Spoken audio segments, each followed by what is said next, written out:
Hi, 1 Million Cups, Kansas City. My name is Aaron Wimple with Clean Law in St. Louis, and today I'd like to present Scaling During a Pandemic.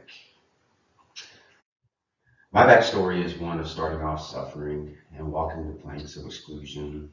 See, I went to engineering school where we learned the scientific laws of physics and building things up like skyscrapers. But then I got involved with family court, family law, and that's a totally different law practice. And that's a practice more about um, the one with the most resources and the biggest budget wins, and the one without loses. So, needless to say, I ended up losing my children and my home and everything else.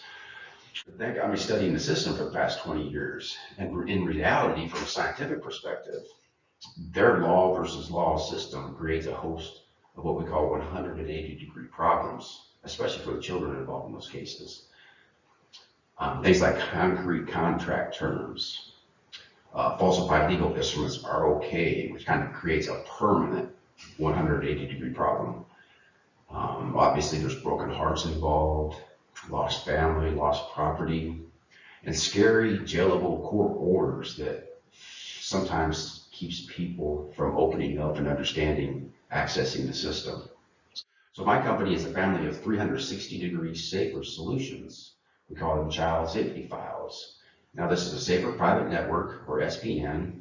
Think of your VPN on your computer giving you a private network in and out of the office where hackers and outsiders can't get involved. Or we also call it Family Law 2.0. But this system organically helps policymakers. Clean law is to the legal community like what 23andMe is to the healthcare community. We try to give people open access and knowledge about the system they're up against.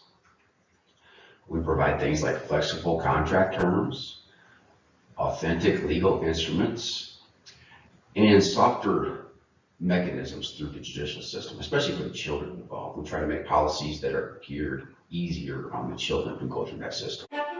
Introducing This law video explains inside very law, well the family problem hostility, family and the enmity. solution very well. Politics, riots, and divorce are all on the rise in the news, and children are surrounded by this negativity now seemingly more than ever before. Those are law versus law, dangerous and difficult 180-degree problems.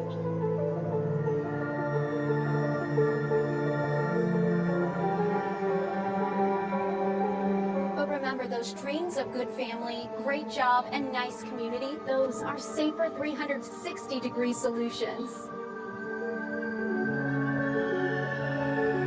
Growth at the intersection of family law versus law. Free at cleanlaw.today. So as an introduction to my company, we focus on two areas for our market solutions. One is publishing, and two is licensing. Our published content includes works like the book Law Inside Law on Amazon and What's Ace Filing blog on our website. Licensing includes our VIP files with Family Law 2.0. And our customers are innovative law students or other college students and parents involved with the system. It's kind of a common practice, but it's very common shared experiences for people who go through the system. You see, 50% of adults experience divorce, and 50% of children experience divorce, and 100% of taxpayers finance the system that mitigates or handles these cases, litigates these cases. And we feel like taxpayers obviously would want a safer system for these children. The legal industry is 5% of the gross domestic product, or $4.5 billion per year. So that's a big market we're tapping into. And the results speak for themselves. My friend Aaron and his daughter Elena, in the lower left-hand corner of this picture, of this slide, is practicing child safety file here at a Decatur Township boardroom. Chris Clark in the top right-hand corner and his daughter Madison were practitioners from the start. Dennis Clark, or Dennis Durham, in the bottom right-hand corner, is seen here in the picture with his daughter Ellie and his son Evan, after they spent about 5 years in a difficult family trial. But there's big benefits to Clean Law. It's a family enterprise, and thankfully 100% of the income raised goes to charity. It's a 100% charitable business model, because a lot of parents in divorce can't afford an attorney. So we're there to bridge that gap when they can't afford an attorney. It's not like criminal court where criminals get a free attorney when they're poor. Parents, and even though they're innocent, family court, they don't get a free attorney. And also when accusations or cross accusations are made, there's no bail for accusations. So we're there to counterbalance those accusations when those made. And that takes a team to do, because when the accusation comes against them and there's no bail, they've literally got system on top of system accusing them of false accusations, and there's just no way to defend those. Our competition are traditional lawyers or the Bar Association. We call these bar associates. Your traditional lawyers you think about in court.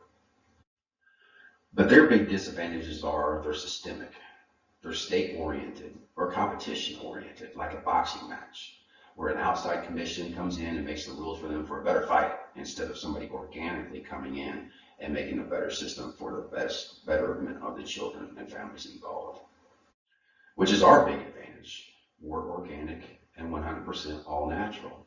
There's no outside motives. So our scaling strategy during the pandemic has meant three things. Number one, staying grounded. We work one-on-one with customers in our community to make their lives better, and that keeps us focused on what we're here for. And number two is to generate leads. We generate leads through public information portals, which is easy to do on our county website or any county's circuit clerk's website.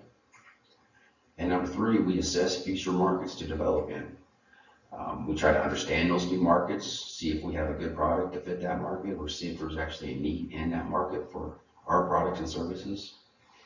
And we've learned a lot about scaling from this book called Scaling Up Excellence. It's by Stanford University professor Robert Sutton and Hughie Rayo, who's helped a lot of big corporations scale. Scaling to us has meant saving the work that we've already done and hunting for more treasures. It really is like a fun treasure hunt for us. So the next big problem we have is we want to know what scaling during a pandemic means to you. What has it meant as a fellow entrepreneur who's also trying to scale during this time together with us? What has it meant to you? Some people say that scaling, or that the economy is going to go back to the way it was before, like nothing ever happened. And then other people say that this is the new norm. This is just the way it's always going to be from here on out. So we need to know what your thoughts are on this to also help us scale. So thank you very much for your time, and it was a pleasure.